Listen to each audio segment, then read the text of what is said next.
Hamas ने Gaza से Israeli फौज के वापस लौटते ही फिर से कब्जा जमा लिया है।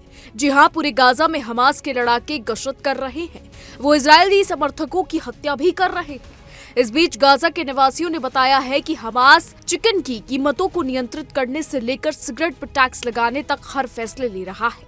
हालांकि हमास के इन ताजा फैसलों से यह आशंका जताई जाने लगी है कि क्या वह अमेरिकी राष्ट्रपति ट्रंप के गाजा शांति समझौते से बाहर निकल जाएगा।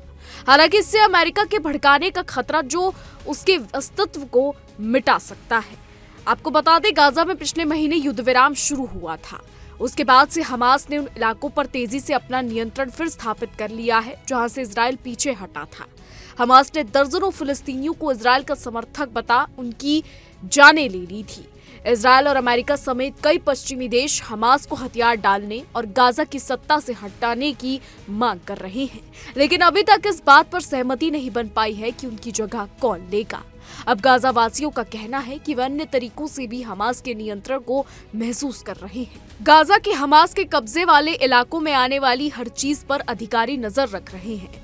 उन्होंने कहा, हमास के अधिकारी ईंधन और सिगरेट सहित कुछ निजी तौर पर आयातित वस्तुओं पर टैक्स लगा रहे हैं और उन व्यापारियों पर जुर्माना लगा रहे हैं जो ज्यादा दाम वसूल रहे हैं। हालांकि हमास सरकार लगातार सिगरेट पर टैक्स लगाने के आंकड़ों को गलत बता रही है, उनसे इनकार कर रही है। लेकिन अगर मीडिया रिपोर्ट्स की माने तो हमास के गाजा पर कब्जा करने के बाद ट्रंप का गाजा शांति समझौता खतरे में आ गया है। जी हां, ट्रंप के गाजा पीस प्लान में हमास को बाहर करने, हथियार विहीन करने का जिक्र था, लेकिन ताजा स्थिति इसके उलट है।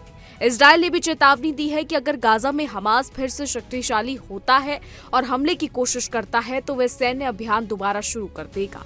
ऐसे में ट्रंप का गाजा शांति समझौता टूट सकता है और इजरायल हमास युद्ध फिर छिड़ सकता है। यानी अब ये देखना होगा कि मध्य पूर्व में चल रहा ये भयंकर युद्ध खत्म होगा या नहीं, क्योंकि अगर पूरी टाइमलाइन को देखा जाए तो पिछले महीने जब डोनाल्ड ट्रंप ने Gaza peace plan summit present किया था तो ये युद्ध रुक गया था।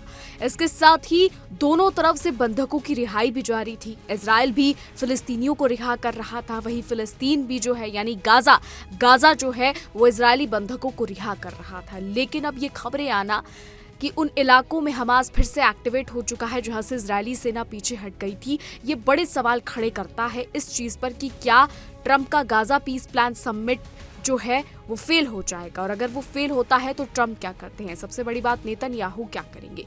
हालांकि अगर हम मीडिया रिपोर्ट्स की माने तो नेतन्याहू और इजरायल की तरफ से साफ कहना है कि अगर हमास फिर से सक्रियता बढ़ाता है तो इजरायल हमला करेगा। लेकिन अब ये सब आने वाले समय में पता लगेगा कि क्या कुछ होता है।